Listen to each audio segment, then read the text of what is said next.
You will recall last Saturday we had a press conference and we preempted you about what is likely to take place after the swearing in. Ladies and gentlemen of the media and fellow citizens of Ghana, it is with profound concern and a resolute sense of duty that we address you today on the escalating wave of lawlessness and tyranny that has gripped our nation in the wave of the 2024 presidential elections. Ghana has a proud beacon of democracy and stability on the continent. Is now facing an unprecedented assault on the principles and institutions that underpin our republic. In recent weeks, individuals believed to be loyalists of the National Democratic Congress (NDC) have unleashed acts of violence, intimidation, and anarchy that have left our citizens and institutions under deep siege. These carefully coordinated actions, far from protecting public interests, represent a dangerous descent into lawlessness and threatens to erode our democracy, our democratic values, and undermine the rule of law. We have all seen the disturbing videos of NDC supporters storming the Thermal port in an audacious but failed attempt to seize control of the management of the facility. Their demands are as outrageous as they are unlawful. An ultimatum to the president to sack all Ghanaians perceived to be non-NDC members from the port and replace them solely with party loyalists.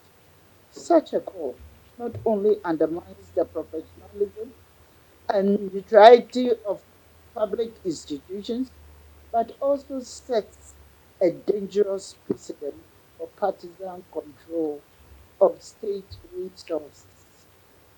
Even more alarming are the recent events in Poporidua, where NDC supporters have locked up the offices of the National Health Insurance Scheme and the National Service Scheme.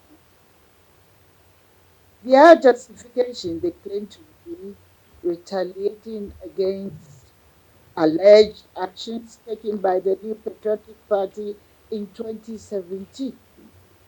This is not governance. This is not democracy. This is lawlessness masquerading as political activism.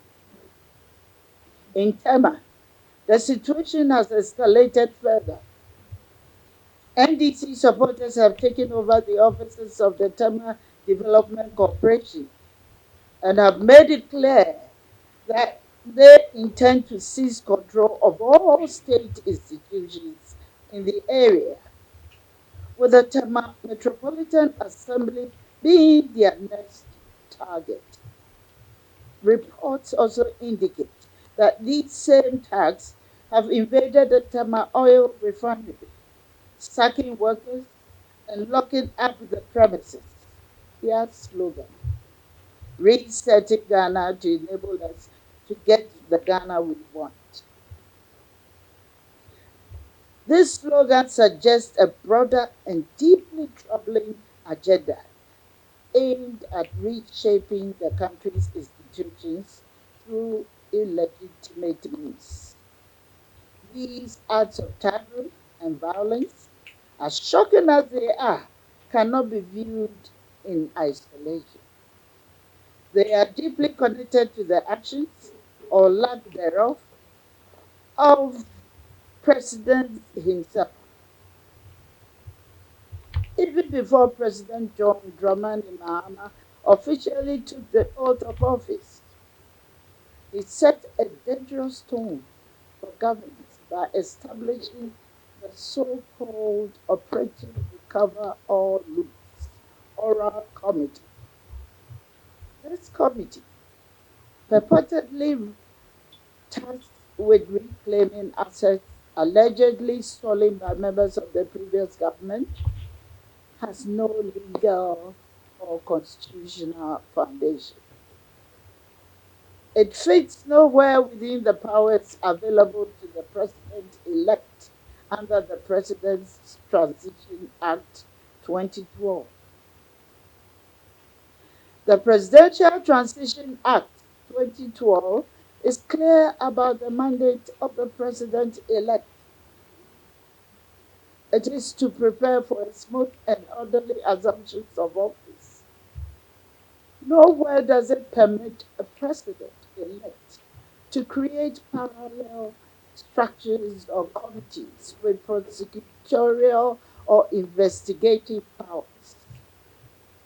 The establishment of the Oral Committee, even before the president was sworn in, was a blatant overreach of authority.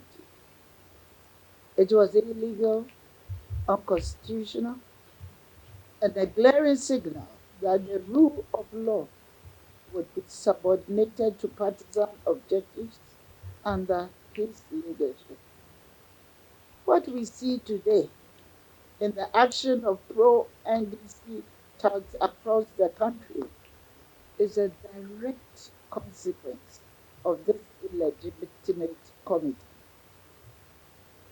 The rhetoric of the oral committee has emboldened party loyalists to act outside the law, taking matters into their own hands in a misguided attempt to enforce what they perceive as the president's agenda. By setting up such an unconstitutional body, the president has effectively given its supporters a green light to ignore due process and engage in acts of violence and intimidation. Across the country, we are seeing tax forcibly entering metropolitan, municipal, and district assemblies, shutting down official offices and intimidating public servants. Civil servants have been forced out of their workplaces with their safety and well being put at risk.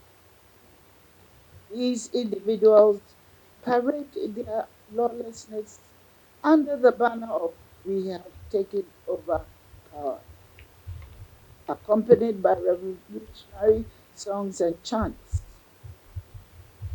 Let us be clear, Ghana is not a revolutionary state.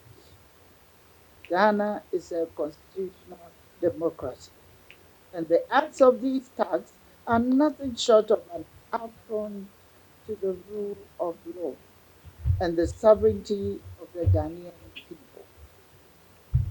What is even more concerning is the lack of evidence to support the claim made by these individuals. While they justify their criminal actions as protecting public property from alleged mismanagement or theft by officials of the previous administration, no formal complaints have been lodged. No evidence has been presented, and no investigations have been initiated to the best of our knowledge. Without more, their claims are nothing more than a smoke screen for their acts of violence and destruction. As if these institutional takeovers were not enough, reports indicate that official residences of public officers and civil servants have also come under attack. Judicial officers who represent the last bastion of justice and impartiality in this country have had their homes vandalized and their families threatened. These attacks on the judiciary strike at the heart of our democracy. A judiciary and the siege cannot dispense justice or act independently.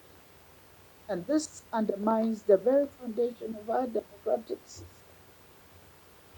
Civil servants, many of whom have served this nation with professionalism and dedication, have also become targets of these hooligans. Officials, residents of directors of ministers, heads of some state institutions, and other state officials have been invaded by mobs who forcibly accuse them of political bias or allegiance to the previous administration. Innocent families have been forced out of their homes, children traumatized, and lives disrupted, all in the name of so-called reset. Even private homes of civil servants suspected of being affiliated with the previous government have not been spared. From cantonments to Roman Ridge, these hooligans have ransacked residences, stolen personal property, and destroyed decades of hard work and family stability. These acts of violence are not only unlawful, but deeply inhumane. Public officials and their families should not live in fear simply for their jobs. No democracy can thrive if public servants are subjected to such intimidation. Ladies and gentlemen, President Mahama was not chosen through revolution or force. He was chosen by the people of Ghana through a democratic process. His victory at the polls does not grant his supporters the right to act outside the law or to subvert the principles of governance that we all hold dear. Indeed, the president has a solemn duty to act as the protector of all Ghanaians, not just those who support his party, the NDC. It is deeply disheartening that in the face of these troubling developments, the president has remained largely silent since taking office. While he had made a general call for calm as president elect, this is not enough. The president must demonstrate leadership by condemning these acts unequivocally and directing law enforcement agencies to act decisively. The events surrounding the Economic and Organized Crime Office, YOCO, where a statue was vandalized on the day of the president's inauguration, remain unresolved. The incidents in Koforidua, Tema, and other parts of the country highlight a pattern of inaction and silence from the highest office of the land. This inaction emboldens lawlessness and sends a troubling message to Ghanaians. These are just a few of many incidents of thuggery and violence occurring across the country. To our security agencies, we say this: your loyalty is the Constitution and the people of Ghana, not to any political party or government. You have a duty to enforce the law impartially and without fear. Arrest and prosecute those who perpetuate violence and disruption. No matter their political affiliation, Ghanaians are looking to you to uphold the rule of law and restore order in our nation. To President Mahama, we say this: leadership is about action, not silence.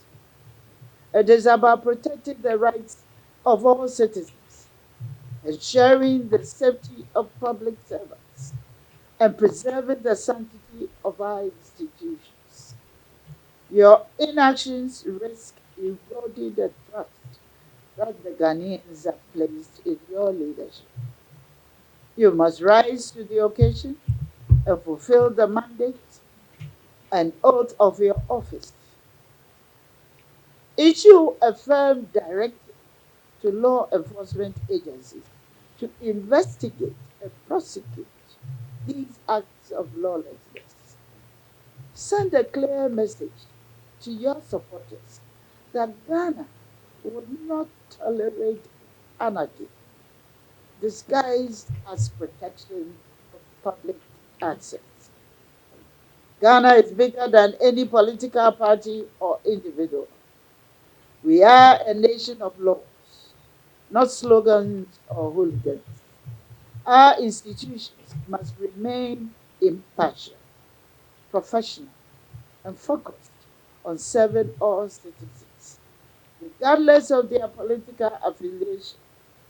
In conclusion, let us remember that democracy is a fragile but precious gift. It requires all of us, leaders, citizens, and institutions, to safeguard it. Let us stand together against lawlessness, reject the politics of fear, and work towards a Ghana that remains a beacon of peace, democracy, and progress on the continent. Thank you, and may God bless our homeland Ghana and make us greater and stronger.